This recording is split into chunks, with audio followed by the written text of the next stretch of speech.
Do. Okay. Is it okay to record this? Yeah. Okay. All right, everyone. Sorry for the delay in getting started. As Shiv said, this is behaving quite like a typical EP case. It brings us great pleasure to introduce and have Dr. Jeffrey Winterfield as a speaker today. Dr. Winterfield comes to us from the Medical University of South Carolina, where he is the chief of the MUSC Cardiac Arrhythmia Center and EP programs. Dr. Winterfield did his EP training at the Brigham and Women's Hospital with Bill Stevenson, who is a renowned leader in the field of VT ablation and VT mechanisms, as is Dr. Winterfield himself. And in the interest of time, I want to go through his extremely long and distinguished CV. His talk today is Opportunities and Challenges for Visualizing Arrythmogenic Substrates in VT, and I'll let Dr. Winterfield take it away. Great, thank you. Well, thank you very much, Olu and Shiv and Noel, who's in the room. This is it's really an honor to come to one of the most admired EP programs in the world. I think Bordeaux is the only rival to the innovation that happens in moving the field forward. But I'm really coming as sort of a mostly clinician now, and in my oops, I'm just going to advance. There we go. These are my disclosures, and mostly my start was really in basic science, and I became an academic proceduralist, really too busy to do meaningful science. Although we're trying to revisit that, which is one of the reasons I'm here. And so, just to kind of give you a general outline of what will be hopefully a jam-packed hour or so, or maybe a little less than that, is just to define the problem of ventricular arrhythmia, the magnitude, prognosticating a bit, which is where I really got my start. And I'll delve into a little bit of basic science for Shiv. I found out this was a general audience rather than an EP-only audience, so hopefully it will appeal to some of the general science, the clinician scientists in the audience. Why even bother doing this? The VT ablation and VT management has largely been the domain of specialized centers. It's been a bit of a secret handshake society, and I find that totally unacceptable. And part of my job in South Carolina was to make it accessible, at least to that part of the country. And we'll talk a little bit about our work there, some of the therapies for VT, and then maybe making things easier. Can we democratize the process a bit to make it easier? And so we'll talk about some of our work in imaging in collaboration with the Bordeaux group. So who cares, right? Cardiac arrest is actually bigger than cancer, and we have done a very poor job as electrophysiologists kind of marketing the magnitude of this problem. There's no pink ribbons for sudden cardiac arrest. There's far more public interest and awareness of things like breast cancer and stroke and Alzheimer's than there is for sudden cardiac arrest, though it afflicts over about 500,000 Americans a year and counting. And my start in this really comes from when I was in high school. This is a paper that really caught my eye in the New York Times. Yes, I was reading the New York Times in high school, and Mark Keating's work really struck a nerve with me, having been a competitive swimmer all the way through college and actually witnessing a cardiac arrest in a young athlete on a pool deck in high school before there was much known about long QT or even screening for HCM. And that work led to the discovery of at least a site with linkage analysis on chromosome 11, which is linked to the RAS1 gene. This paper in Science was actually published next to a Bert Vogelstein paper on P53 mutations for bladder cancer. And from there, they dove a little bit deeper. Linkage analysis found the actual site on chromosome 11. It was not the RAS1 gene, and from there came the hERG mutation found in a group of Mormon patients at the University of Utah in 1995 in Cell paper. And so Mark Keating wrote this. He said, what we'd like to be able to do is to look at somebody early in infancy or child and say, this kid has a long QT syndrome or some other pro-arrhythmic state. And because as it stands now, the first symptom of the disease often is sudden death. And so this really grabbed my attention. I thought, there needs to be better ways to predict disease.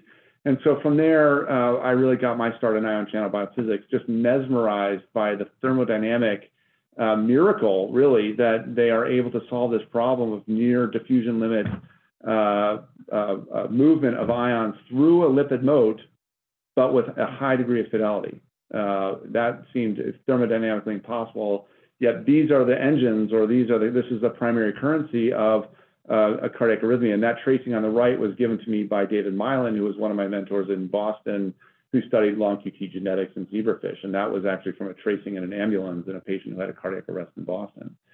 And so from there, went and worked on what was a more tractable ion channel, the IRK1 channel, which is responsible for inward rectification. Anderson-Tawil is a rare pediatric syndrome, primarily associated with short QT. And this is really for SHIV. This is the manuscript that never went out, that I worked on, really trying to identify sites of interest that would be particularly predictive of ion channel dysfunction, regulation, gating, selectivity, and then went on to test it in the Anderson-Tawil syndrome. We found that our ability to identify sparse networks of amino acids were particularly helpful for identifying sites. And this is what that network looked like. There's a lot of blue there, and that's all the stuff that really doesn't matter for function.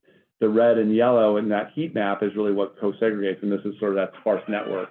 And so we set about engineering ion channels that did not exist in nature, and I used that to create this inward rectifier channel. And then I left it behind and focused on human disease, moved forward. This is our model, though. This is a 2x2 contingency table showing network hotspots predicted by our informatics approach.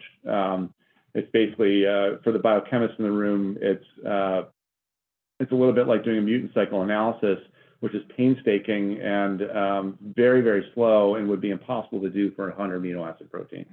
So we did it. But I realized that I would be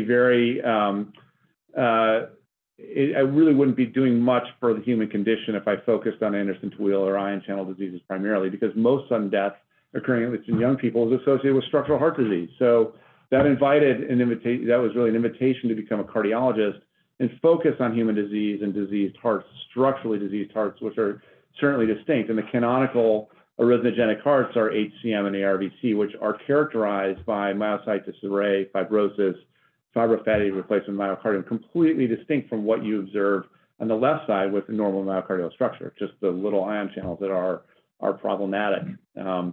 And so we're really going to focus on arrhythmia, specifically scar-based reentry. And this is a Bill Stevenson patient that I took care of at the Brigham that actually had a transplant. And this was a failed ablation with scar. And this is going to be distinct from the panel on the right, which are the focal VTs. We're really going to be focused on ventricular arrhythmias and structural heart disease. So what are the options? Well, they're not great. It's medicines, beta blockers, calcium channel blockers. I just had a wonderful discussion with Olu talking about neural regulation of the heart, and beta blockade has been around for decades now. Antiarrhythmic drugs we've learned are not terribly helpful, can be pro-arrhythmic, are certainly full of side effects, but the chemistry is sometimes necessary. Catheter ablation, what's its role in timing? That's something that the IVTCC group here at UCLA has tried to address. And then, of course, the only definitive therapy is an implantable defibrillator, but that's certainly not satisfactory. And this is somewhat of hopefully this will play.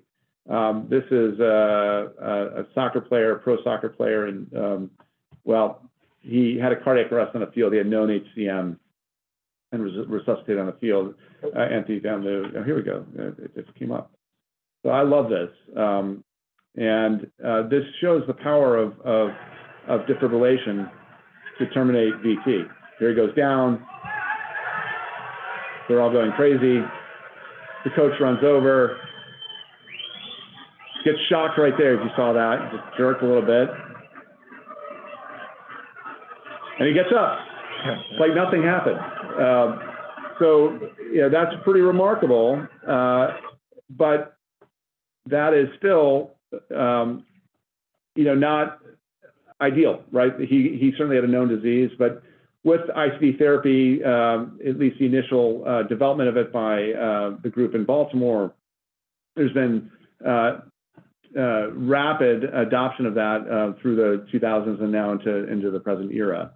Certainly the considerations for an ICD implant are non-trivial, and these are devices that people have to live with. Managing complications is non-trivial, but can we make life better? And certainly, though it's a life-saving device, there is a paradox in that patients who have shocks do worse, not shockingly, and the pun is intended. Prior to therapy, patients do okay. And post-VT and VF, there's certainly a difference between VT and VF in terms of overall survival, which is not a surprise to us. And perhaps, the patients with VF are just sicker hearts. But if we look at SCUD-HEF, this is some of Jeannie Poole's work. The prognostic importance of defibrillator shocks in patients with heart failure. Certainly, whether the shock is appropriate or not, the patients have a higher risk of death. And certainly in patients with secondary prevention devices, depending upon the ejection fraction, the presence of a defibrillator is not a guarantee of a mortality benefit. In fact, the patients with ejection fractions better than 35%, and Rod just addressed this in his study out of Asia, just published recently, that there is perhaps a benefit to ablation over amiodarone. And should it be a first-line therapy? And at least in the ischemic population, there appears to be a signal that ablation does improve survival, at least compared to escalated therapy. Now, granted, that was in patients that were already taking amiodarone for the most part, 200 milligrams a day, and the benefit really accrued in those going to doses of 300 milligrams and above. But there's certainly a case to be made that ablation may be preferable. And if we look at the work by Rod and the IVTC group, version 1.0 at least, catheter ablation improves survival in patients with structural heart disease. Certainly in the absence of recurrent VT, these patients tend to do well. Now, maybe the recurrence is a marker of worse disease and therefore a higher risk of progressing to death. We don't know. But there's also, beyond sort of the mortality argument, there's also an economic argument to be made. This is work that I did with some healthcare economists, both in industry and in Boston. I did it also with Srijoy Bahapatra. And we looked at the impact of VT ablation on healthcare utilization in defibrillator patients, and we saw particularly a reduction in hospitalizations before and after ablation, or compared to pre-ablation, reduction in ER visits, a reduction in anticoagulation. I'm sorry, a reduction in that was not significant antiarrhythmic drug use.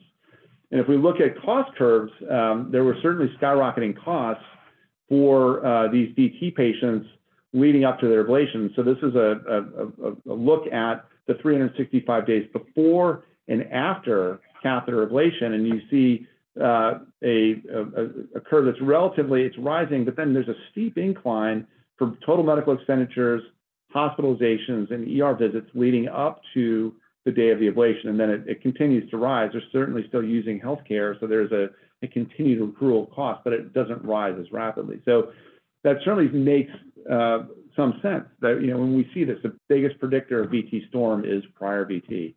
And at least in South Carolina, before I got there, at least, patients would be managed with a series of ER visits and escalating drug therapy before they were ever offered catheter ablation.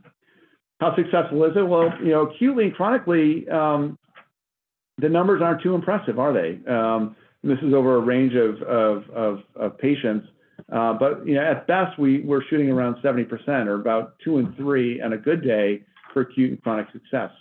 So what makes it so difficult? Okay, and this is really what we're trying to improve with collaborative work like the IVTCC, and hopefully better computational methods and imaging methods to make this approach. So where do we start? And this is where there's not really a gold standard approach. We don't have a tumor board for VT ablation. We don't have a consensus approach for how to do it. If I do a VT ablation, it may be different from how Olu does it versus Shiv versus Srijoy or Delabella, whoever. And, but it starts at least with scar localization.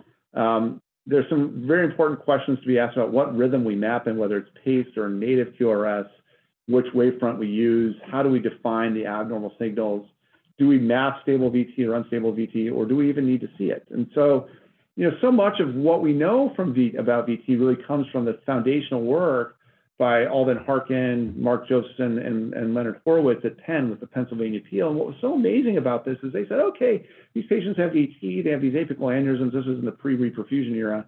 And they would cut the aneurysm out, and then they would close them up, and they would still have VT, which was totally unsatisfactory, especially after a high-risk VT ablation. And what they found was that there was actually this really important substrate adjacent to that dense scar that was so particularly arrhythmogenic. And that wasn't understood, just even from at least initially until they did some deep histopathologic work, which I know the UCLA group is really revisiting now. But they found that during bypass, the tachycardia could still be induced after standard aneurysm or ventriculotomy in 11 of 12 patients. I found that amazing. And the reason being is that the real currency, the real arrhythmogenic potential is right next door. It's right nearby. And they just didn't think to do that. And if you look at that, just 23 patients with VT and prior MI, they all underwent the endocardial resection.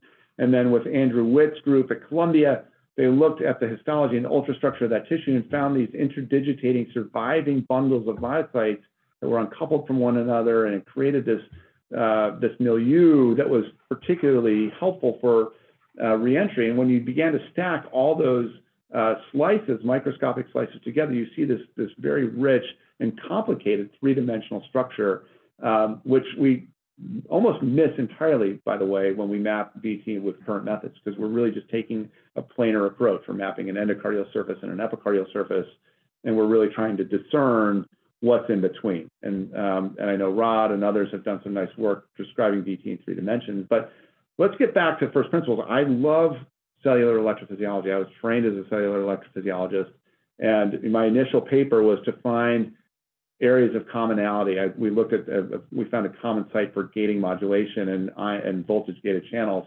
And that ethos is really, at least something I've tried to bring through my work in VT, but it starts again with looking at this classical work. And what was so amazing is that when they looked at this tissue, they found all these crazy elegant signals that we love to see when we're mapping VT or any diseased cardiac tissue.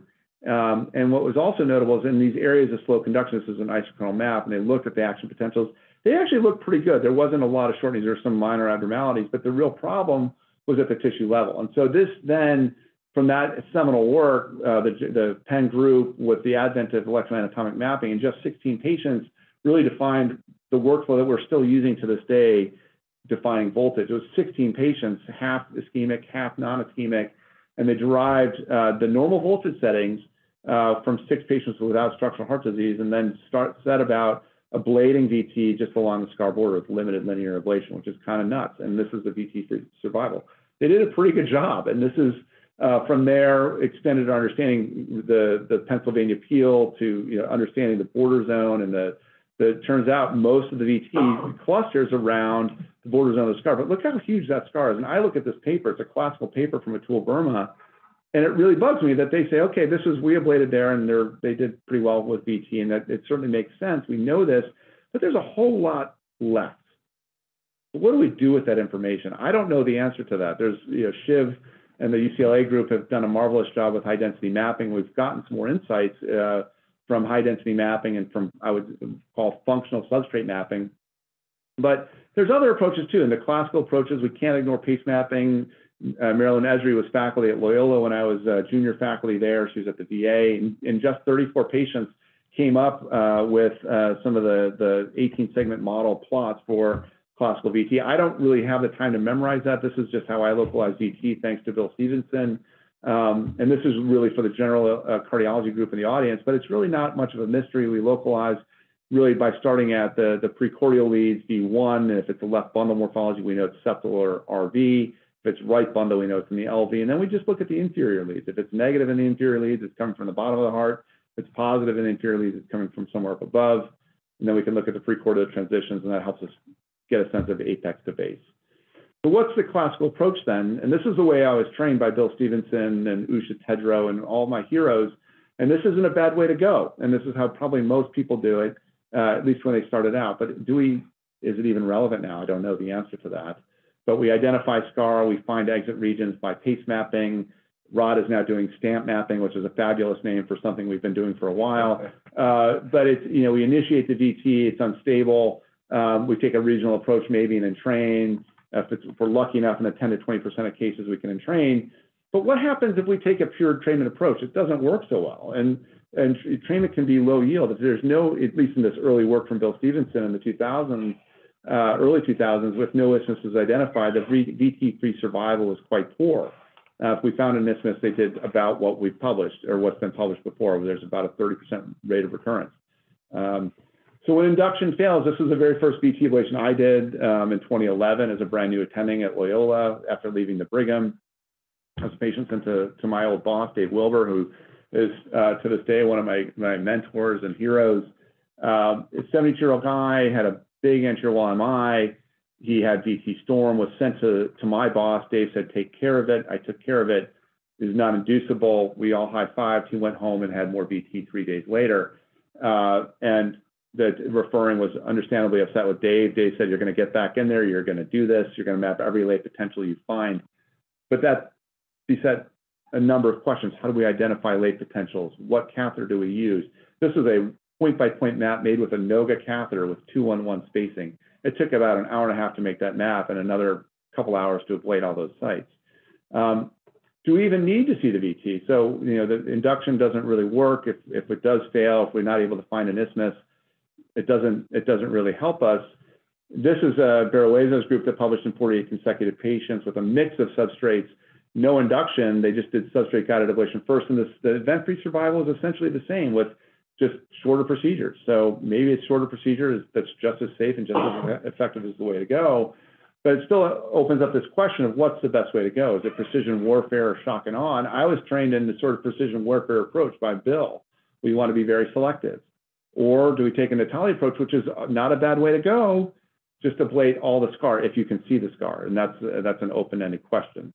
But assuming you can identify the scar reliably and you pound through it. Now, granted, who knows what these ablation lesions are and how effective each individual one was from a biophysical standpoint. Regardless, the outcomes are good in their hands. And we know that from the VISTA trial.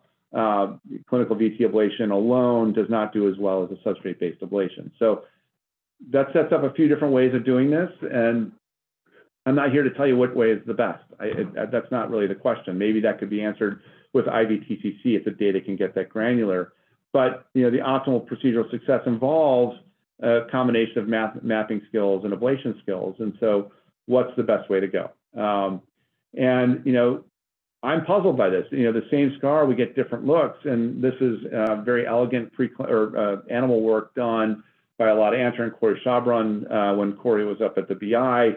This is the same swine infarct. It's the same scar, but they look very different on the left panel and the right panel. And it just depends on what electrode spacing you're using, how many electrodes they're there. I don't need to tell the UCLA group about the utility of high density mapping, but it does raise questions about what the best approach is. And this at least looks like in a planar model, it looks like perhaps there's a little channel that emerges. But if we're going to do an electrical biopsy, what bioptome do we use? And there's a range of choices and nothing's standardized. And so this just adds to the confusion in my view of how best to do things. And we have now the Aptrel. I just found out today, about 10 minutes ago, before this talk, that we got the Aptrel approved at our center. Wonderful, that's great. We've been using the grid for a while. We've been doing the live wire, Tenteray, and so, if we look at the same patient, this is some of the UCLA work with Rod. This is discordant scar definition in the same patient. It just depends on the wavefront and depends on how you annotate far field versus near field signal. And this is not an easy thing to do. There's tricks to doing this,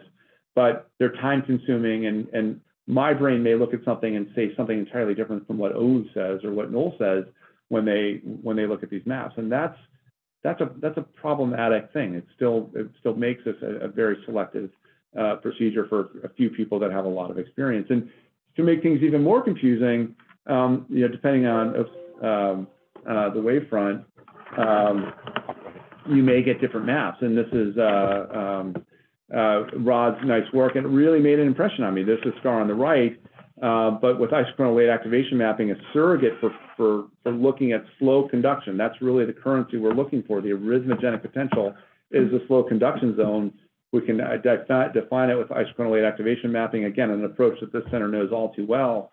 But the sites may change, and I know there's some overlap, and that's been well described, but it still leads to some confusion. So the big question for me is, can we simplify these procedures with imaging substrates ahead of time? And so a lot of our work at MUSC has been in collaboration with Pierre Jay and Hubert Cochet and the Bordeaux group, and using a combination of multi-parametric data from CTs. We now have photon counting and stand by for some data from that, but looking at wall thickness transitions, which can perhaps predict channels, the presence or absence of fat, which can be particularly problematic for some substrates, and the presence or absence of late iodine enhancement, and then correlating that with late gadolinium, and it looks quite similar. And we dive deeper, and this is Katja Zeppenveld's review fairly recently in the ESC. We're really lacking a lot of histopathologic correlation, though, with some of this imaging data. So there's a lot more work to do. And I know I just had a wonderful meeting with the UCL, no, not Olu, Japanese fellow. Shimpei. Shimpei, sorry, Shimpei, with Shimpei and Shiv's group, kind of going through some of the histopathologic work he's doing. And so we certainly know that there are some imaging correlates to arrhythmogenicity. This is actually a patient I took care of at the Brigham. This is work done by Andrew Yan and the MR group at the Brigham. A patient that had a normal EF post-MI, had some non-sustained VT, and had a lot of peri-infarct kind of border zone scar, this yellow stuff that was less than dense scar, certainly suggested that there's a more arrhythmogenic potential. And following up on that, a group in Spain looked at identifying channels with MR, and this is nice work. Dense scar on the right with no VT versus an inferior scar with a reproducible VT initiation. You can see this scar definition. So we've looked at CT. We play to our strengths at MUSC, and we have a very good CT group that actually came from the Brigham and developed late iodine enhancement. I didn't know that till I got there, and it's been very helpful. And from there, set up this music consortium of multiple centers looking at the role of imaging. There's been some work presented by Benjamin Burt and others, and it's been a particularly useful group for us. And so the gold standard, of course, is MR for defining scar with late gadolinium enhancement. We can define, based on the signal intensity, dense versus border zone scar, and that's the idea behind the red and the yellow. And we think we can do a similar thing with CT. And so, but what I like about CT is we get even more data, and there's less staircase phenomena. It's a tighter description of the anatomy. And again, Shimpei showed me some very beautiful CT images of his reconstructed hearts. And you get that spatial fidelity from the CT, and you can look at wall thinning, the presence or absence of fat, calcification, and then this late iodine enhancement, which only a few centers in the music consortium are doing. We do it. There are some limitations. You get some noise artifact from leads occasionally, but it looks pretty darn good. And if we compare CT to MR, this is the same model.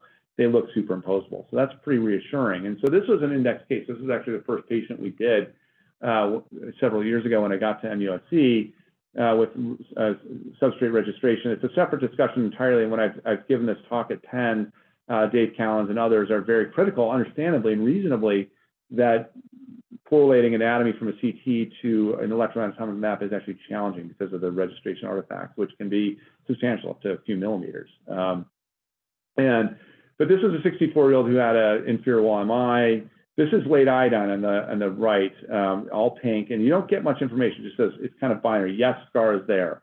And then on the left, we have a unipolar map, and again, dense scar and recurrent VT despite drugs. We mapped with this omnipolar technology, and we saw some different maps. And when we then correlated with wall thinning, and this has been of some interest, and I've begun to see some work. We actually have some work that was presented, and I need to get a manuscript to Shiv soon for Jackie P. But this is a little island. This is looking at wave kind of omnipolar, and it's looking at the highest voltage regionally. And it correlates with this little island in this area of arrhythmogenic potential. Now, what we didn't do is correlate this with a VT site of interest, unfortunately. That was our limitation. But we did see the usual isochronal late activation mapping approach. We were pacing, and we see two very different annotations. These are lesion sets here. But the wavefront, the look of the D cell zones and the lateness, if you will, was different depending upon which wavefront we looked at. So this bothered me a little bit. But what we can say at least about image-guided ablation is that it does appear to shorten procedures. Now, and this is Benjamin Burt's work. It's a two-center study done in Europe with Music Network and 49 patients, non-randomized. Group 1 complete maps, and then group 2 mapping limited to the imaging defined substrate. And they found that the procedure times were just effectively shorter.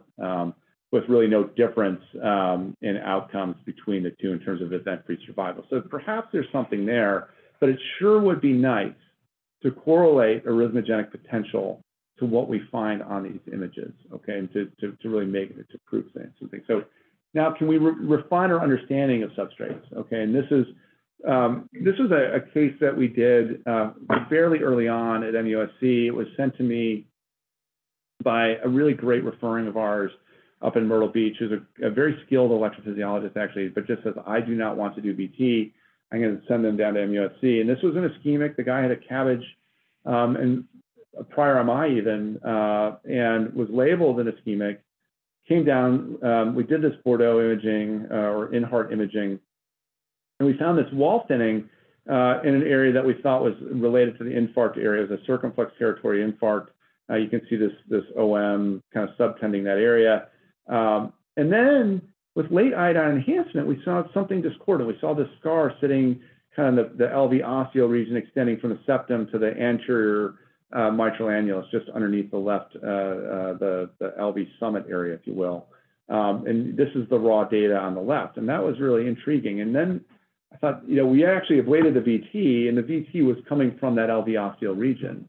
And I said, this is not an ischemic VT. I wonder if this guy has sarcoid. So we then sent him 6 weeks later for a PET. And this is thanks to the Bordeaux group for fusing. This is the PET overlay on the same heart. And you can see now some inflammatory activity that correlates with this wall thinning and that late iodine enhancement. So this guy actually, he actually just recently passed from cancer. He had not, thankfully, never had VT again, which is a surprising win for a sarcoid substrate. But, we can use imaging, I think, to discriminate substrates. This is another gentleman that was sent to us from Florida, the minister, and had 6 children, no familial history, had palpitations in VT.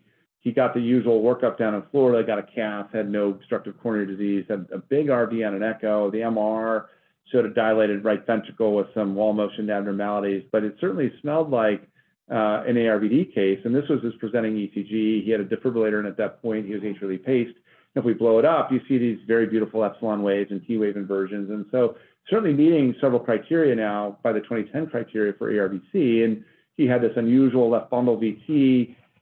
Again, what would be suggestive of a very pathologic right ventricle septum and consistent with our clinical diagnosis of an ARVD. And certainly we know from a number of labs and something I came to appreciate working for Dr. Stevenson and Dr. Tedrow, that there's a lot of overlap between RV diseases. We do a lot of TET VTs, a lot of sarcoid in our group, ARVD, and then idiopathic VTs. But the common denominator here is that the RV just looks quite bad.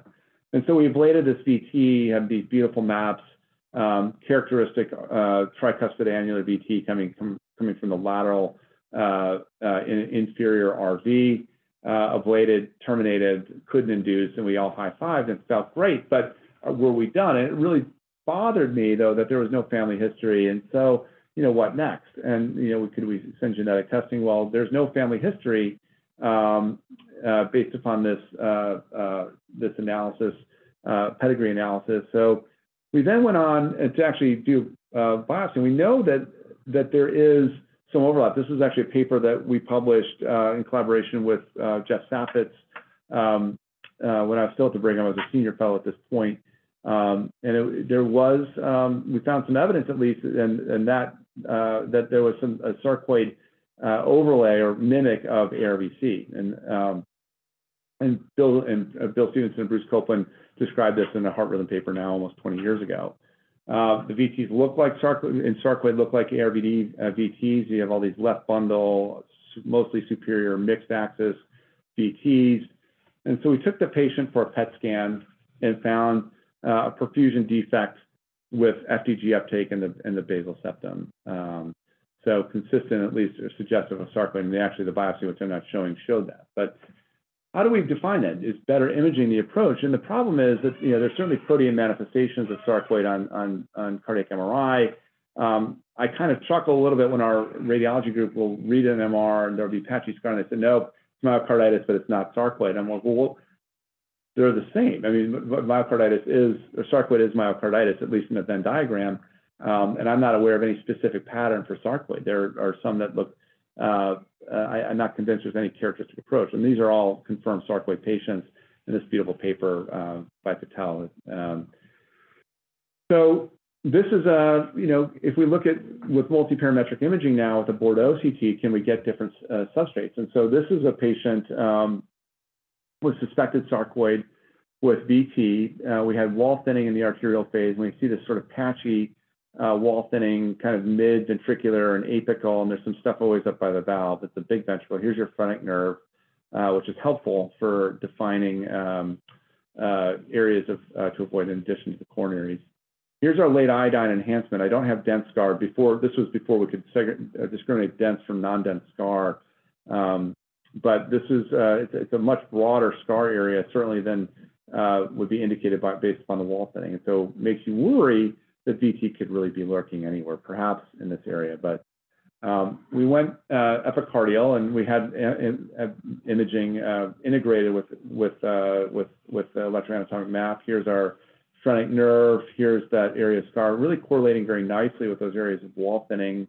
We had some late potentials, and here's VT. We're actually mapping in VT, and we see these little mid-diastolic signals, seeing right here in 5-6, kind of in this area here. But we were missing a lot of the cycling. We almost mapped this really as a focal VT. I'm not as smart as Rod, so I couldn't come up with the sort of hourglass three-dimensional thing, but we certainly knew what was going on. We knew that it was a multi-layer, multi-dimensional VT. We had actually mapped endocardially, and there was not much to work with, but the problem was the phrenic nerve overlying that area, and that was really a challenge for us. So we had some very good pace maps. This is our local activation map, and it was mapped somewhat focally. But the problem was, we had limited scar. We had this focal breakout area as we mapped it, at least those mid-diastolic areas, sitting right underneath the phrenic. And so the solution was to insufflate the epicardium with half normal saline to create a better a barrier for the phrenic nerve, and B, that allows, based on some of the work done by Will Sauer in the Colorado group when he was still there, to improve the delivery of energy to that tissue and to make, in theory, the current less likely to leak out and damage the phrenic. And so we were successful. It went well. But there are other opportunities now for imaging. Can we improve upon our failures and predict outcomes with imaging? And so, one project that this manuscript is about to go out. Well, it needs to go out shortly, and I'll share it with Shiv offline and whoever else. But these are some patients we took care of. This was just presented by my fellow at Heart Rhythm. This is late iodine enhancement. We're actually looking at the ratios now of late iodine enhancement, dense scar versus less dense scar, the volumes, and we're actually able to calculate volumes from the Bordeaux group. They're providing that data to us. And can that predict the risk of hemodynamic decompensation?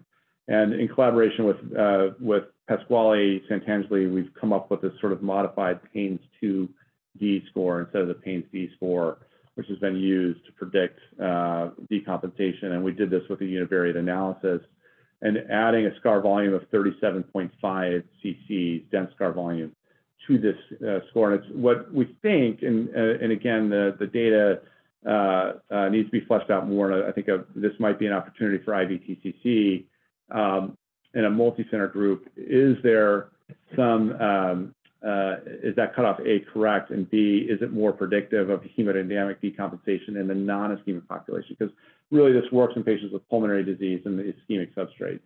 But the non-ischemic substrates that go south, they're less frequent, but would this approach augment our ability to predict hemodynamic decompensation in the non-ischemic population? And then some other work we did, this was just published in JICE like a month ago, just accessing the inaccessible. We've had some failed ablations. We looked at one of our very talented fellows who I tried to keep, but got his dream job working at Piedmont in Atlanta, Reza Karimianpour, along with some other fellows. But Reza really took this and went through the data and looked at our post-CABG population And we had some experience mapping epicardial coronary veins and ablating VT sites successfully from there. And so we put this series together, and these are just some case examples. This is a nice isochronal map. And you see this sort of almost like a line of block there, and this is a VT. You see this crowding site through here, and we were actually unable to disrupt VT with endocardial ablation from there, and disrupted it from the MCV site in that location. So that was a nice case. So I don't want to run out of time. I know we got a little bit of a late start, but just some parting thoughts. I think arrhythmogenic substrates can have many definitions, and so prior to ablation, defining the substrate is a challenge. I'd like to know the disease I'm treating before I ablate it. Where is it? How do you know that that's the area of interest? What is the arrhythmogenic potential of those locations? Is scar enough? Are there certain characteristics of scar that we can identify through better mapping methods, through imaging methods? It can certainly help us plan our attack, and that work done by Benjamin Burt and others in that small series of 49 patients certainly makes the case for that. Can we risk stratify for risk of hemodynamic decompensation? And I think this is work that I'd really like to see come out from our group soon. And then during ablation, can we enhance our definition of scar and anatomy, and can we avoid trouble zones? So it does take a team. I'm really proud of the group at MUSC that we've developed over the past 6 years. And really the DNA comes from Dr. Gold, who was the really founding he was a chief of cardiology, not chief of EP, but really brought in a group of people to get the EP group started there 20 years ago. And I really just walked into that group with the mission of building a VT group. And we've evolved into more than that. We have a wonderful extraction program. We are making some forays into cardioneural ablation, but really on a clinical level, not at the level that Olu's doing. And I think, we want our group to be a destination site for fellows, trainees in the future. So thank you very much for the opportunity.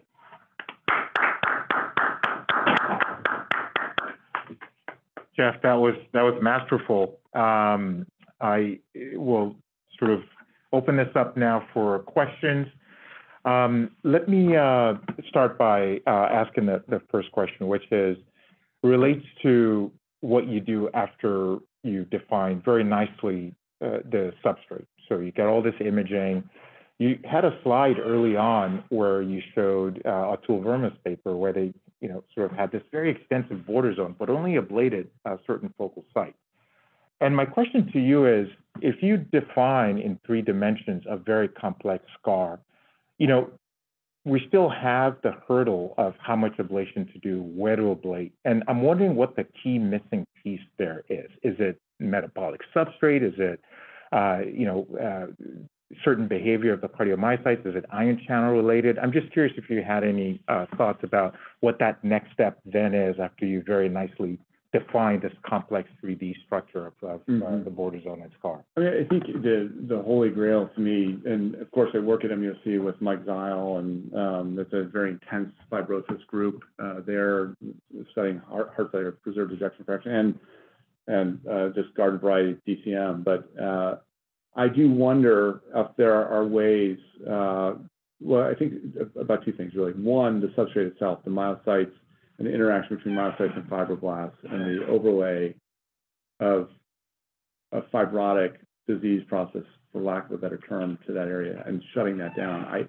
We've obviously failed at, but it's a mystery to me. If you think about it, if somebody has a large anterior wall myocardial infarction, not reperfused, they heal, they don't have VT until a decade or more later, right? And there's still surviving bundles of myocytes in there. How does that happen? I don't know. And why do they become electrically unstable at that point in time? What is the switch? Okay, and that begets the next question. Is there, and this is really for you, is there a neural control? Is there an interaction? We touched upon this, and I wondered if there was neural input into fibroblasts that would modulate that propensity for arrhythmogenesis in that area. Right now, we're just obliterating tissues and hoping for the best. And it's like building the Maginot Line that obviously failed, but that's really what we're doing in a very inefficient, and I would dare say even dangerous. I mean, our outcomes are surprisingly good, but there is always still potential for danger. There's got to be a better way. So I agree. Noel, Shiv, anyone else online have a question? If not, I can ask another. Okay. On stem cells at all in this area? God, I have no opinion on stem cells. I suppose I lost interest several years ago, only because there was so much scientific malfeasance with it, and so I'm not sure. I'd like to think there's a better drug for managing the fibrotic response, post-injury or in the act of myocarditis, whatever the trigger is, right? The common currency is still that fibrosis. Is there a way to shut that down with steroid sparing? Hey, Jeff, thank you so much. It was a great presentation. Are you on mute? Are you able to hear me? Yeah, now we can, yeah. Oh, okay, sorry about that. Jeff, I just wanted to thank you for your kindness for traveling. And I know that, it's in the context of a different visit, but thank you for giving this talk to our Division of Cardiology. Olu, I'll turn it back to you for your question. I'm also being mindful of the time. Thank you. Sure. Yeah, let's see, we have minutes. Jeff, I'm curious if you have any thoughts on SBRT, stereotactic body radiation therapy, for really tackling this issue of large areas of border zone. I'm curious what your experience has been at MUSC. So we will be part of the variant trial. I'm excited by it, but I have some limited optimism. It's obviously a group of patients that have already been selected in a sense for failure. They're difficult substrates by definition. I have had 3 patients treated with SBRT at other centers by friends that I have tremendous regard for, and they did a fabulous job. I gave them the maps and all the imaging data, and they did their best. And in most instances, VT came back a year or 2 later. So it's really a tough thing. And I was really surprised by some of the very beautiful work done by the WashU group, in the radonc group, the radonc biology group, that they're talking about supernormal conduction. Essentially, did I read that right? As opposed to sort of fibrosis as kind of as the mechanism for curing the VT. I found that very surprising. Hopefully there'll be more to learn. And Paul Zai's work, I think, suggests that there's more of a fibrotic response. So that at least makes more intuitive sense to those of us that use energy to disrupt tissue for a cure. And I think you're touching on how little we know about how SBRT works, and even with the animal data that's out there, I think it's still unclear. And I think there's also some data about how there are phases, of injury induced by SBRT. So, if there are no questions, maybe I'll ask another, and then we can certainly finish early. But it relates to inflammation in the heart. I agree with you. I think that it's certainly under-recognized how much myocardial inflammation contributes to ventricular arrhythmia. I'm curious if you have a protocol for even thinking about PVC. So we often look for inflammation in patients with sustained VT, ICD shots, et cetera. But do you ever look at inflammation in cases of PVCs or failed, Pretty routinely we do. Okay. And certainly if there's any MRI abnormality, immediately they go for PET. Okay. If they're multifocal PVCs, they go for PET. If there's any hint of LV dysfunction or the absence of dysfunction, which is less common, but dilation, it's a large ventricle that's at least ostensibly still has a preserved ejection fraction. Got it. We'll look.